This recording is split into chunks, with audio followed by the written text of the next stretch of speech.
So when you look at some of the obstacles that opponents use to nuclear power, one of the big ones, of course, is what do you do with all the waste?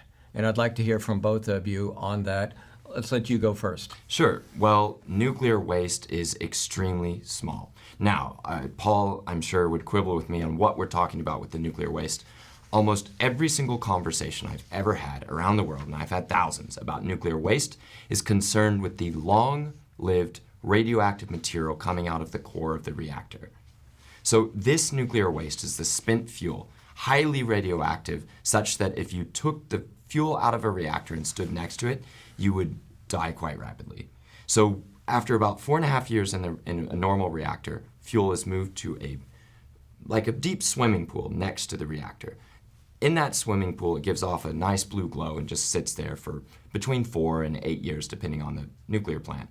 After that time, the high radioactivity has decayed enough that workers can safely, without experiencing radioactive dosages different from what you or I would experience in normal jobs, they take it out and they put it in canisters. These canisters are about 100 tons, and they use a crawling tank thing to just put these big waste canisters next to the nuclear plant. Now, as each waste canister represents an amount of fuel that powered millions of people for a few years, it means that all of the nuclear waste from nuclear reactors, the nuclear fuel from the nuclear reactors in the entire world, takes up so little space that a single facility that hosted it would be a few hundred acres.